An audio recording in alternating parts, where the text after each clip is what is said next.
subject member has agreed to undertake some training in most of those cases, and has signed up, and that's been arranged. It's not been undertaken as yet, but certainly in particular where we've recommended that a subject member provides an apology, that's not been forthcoming. The difficulty with parish councils, as I'm sure you're aware, is that the only authority we have is to make recommendations to the parish council, and they're not our sanctions imposed on the subject member. So the hope is that the parish council will consider our recommendations and they will impose the sanction on their member.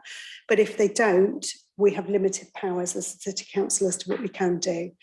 These matters, we have engaged with the chair direct. I'm not aware that they have been discussed at all at the parish council meeting as a whole. So one option might be whether the chair of the standards committee, the city council, wanted to write to all of the members on the parish council, might help to sort of promote the issue a little bit, I think. I'd be very happy to do that. But I wondered about the role of the clerk.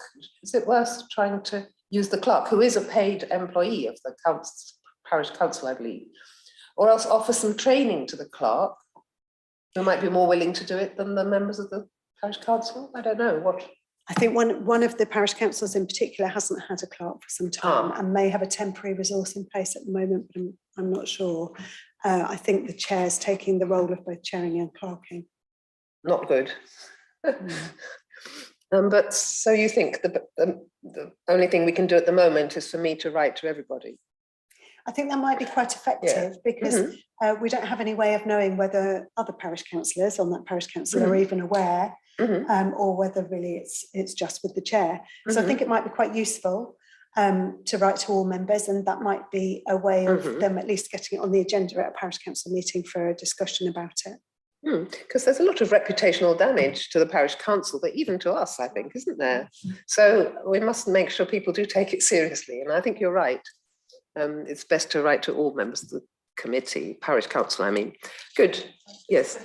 In terms of confidentiality about the person, the subject of the complaint, if we write to everyone on the parish council, obviously we're making it very obvious to everybody that, and are we allowed to do that? I just wondered if there were any grounds, any reasons why we can't. So I think several of the matters that I'm thinking of were held in public session, regardless of whether any public chose to attend or not. They were in open session, and therefore the minutes would be in the public domain of what we decided. So in those circumstances, there's no problem at all. If there was one, so for example, a couple that were determined by informal resolution of the monitoring officer wouldn't be in the public domain. But in those cases, I think we could still redact the name of the parish councillor, but still bring the complaint and the issue to the parish council's attention. And then really it's a matter for them to discuss amongst themselves and whether the person wants to identify themselves willingly or not. But I think we could redact the information. Yes, can you hear us now, Hosnia? Yes, I can. And is it, Chair, is it possible for me to just come in on this when it's appropriate? Yes. Please now. Okay, I hope you can all hear me, and thank you for allowing me to join remotely. Just on the issue of the parish councils, several of the parish councils now run Facebook groups that are associated quite heavily, though they're not named. For example, the Blackbird Leys Parish Council Facebook page is not called the Blackbird Leys Parish Council Facebook page, it's called the Blackbird Leys Facebook page. But Littlemore Live is also a Facebook page that is run and adminned by, so several of these Facebook pages that have the title of the ward are run by parish councillors within that parish, which I understand, obviously they're community members and they are all within their right to open up a Facebook page. But I do think they should be offered, their admin should be offered a bit of training, maybe by the parish council forum, about how they run and administer the Facebook pages. Because often a lot of untruths, for example, I know for a fact that there are untruths said on these Facebook pages. And unless someone specifically looks at it, the admin, I mean, for example, the Facebook page that is run by Blackbird Leys, by one of the parish councillors on Blackbird Leys is actually, she does actually spend a lot of time administrating it, so that she does remove offensive materials. She does remove, I don't want to name this person, but she's just a good example because I know her very well and I work with them. She will remove offensive materials. She will remove untruths, but I know that that's not the case of all other Facebook pages. And if a Facebook page has the name of the ward, it does give the impression that it is run by the parish council, and especially if it's run by a parish councillor, in which case I think there's a bit of conflict of interest there, and they should be advised that at least the impression is that the parish council is closely linked to the Facebook page, so they should at least be advised that they need to administer the pages. But the trouble is, Hosnia, sorry to interrupt, but don't you think they will say that they're running the Facebook page in their private capacity and not as a parish councillor? But what do you think, Susan? It should be made clear if that is the case. Yes, sorry, I'm asking Susan. Yes, I think that probably is the case. I mean, the example that you're raising with Littlemore, I know that Littlemore Parish Council has a parish council Facebook page, and that the administrator of that Facebook page is one of the parish councillors. But I'm not aware of who runs or administers Littlemore Live. But I think it's not purporting to be the official parish council Facebook page. So anybody that is involved in it who happens to be a parish councillor may well suggest that they're doing that in their private capacity and it's not an official parish council page. I would also just question the city council's role in that, really, in that, again, I think we can give advice, but I think the parish council must be accountable and responsible for their own communications on social media. Mm-hmm. And they probably say they haven't got any as the parish councils. Hosnia, are you indicating? Yes, carry on. May I just come back on this? Yes. Briefly, please. Yes, I totally see the point you're making, but I still think because it has the same name as the parish, and a lot of the parish councillors are either administrating or they are commenting on those pages, I do think maybe actually not via our city council, but maybe via the parish council forum, there should be some discussion around the conflict that arises there, and whether there should be at least some training, some maintenance of pages, and if people are speaking on their own behalf, not as a parish councillor, they should state that, but yet they are considered that because obviously the public only mostly know them as a councillor. So maybe some guidance on social media use and management to the parish council forum. I don't know whether that would be appropriate.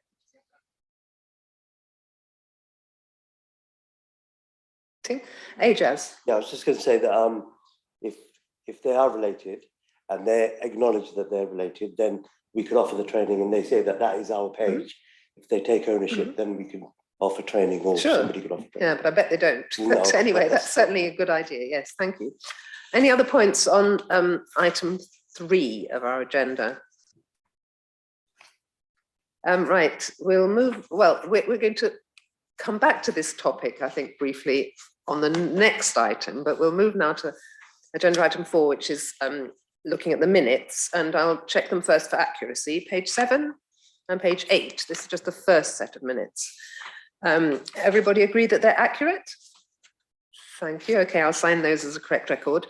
And then there's a matter arising for minute 10, I think, Susan, because there were some actions here. Were you going to update us on these actions?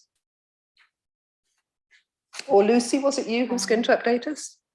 I know the third one has been brilliantly carried out by Emma, but the other two is again parish councils. Is that the fire alarm? Let's be quick. Finish this before we have to run away.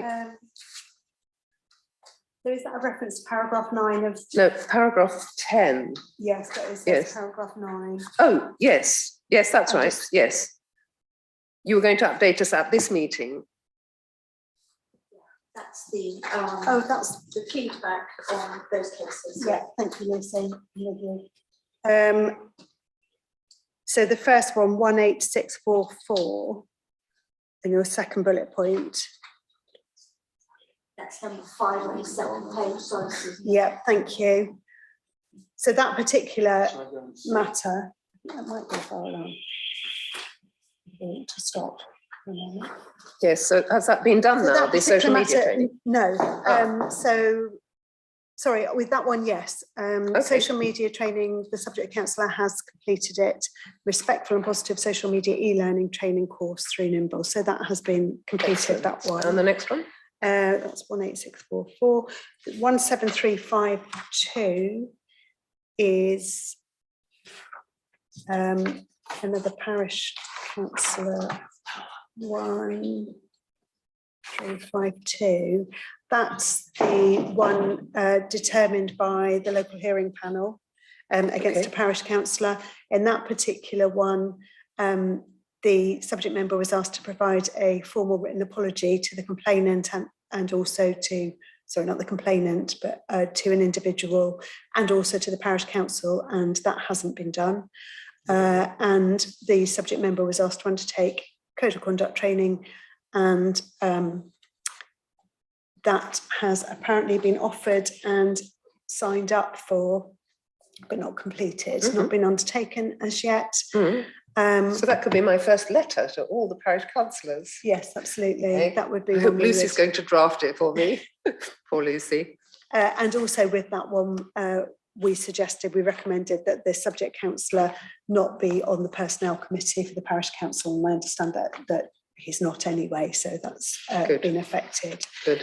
That's it then. 7352. That is it. Yes. Yes, I think. Or, Oh, yes, that Yes. was fine. There wasn't an action arising out of that next bullet point. no, that's Only the final one, and that's been done magnificently, I think. So any other matters arising from that set of minutes? No, wonderful. And then the next set of minutes, let's look at them for accuracy, page 9, page 10, page 11. I think, no, that's not part of the same thing, is it? That's what, page 11, 12, 13. Does that belong with the local Yes, hearing it's- panel? it's part of that, the outcome of that local hearing. panel. Okay, so we'll check that for accuracy as well. 11, 12, 13, 14, 15. It's only Ajaz and Lois who can check that. And any matters arising from that? No? Great, wonderful. I think that concludes the meeting.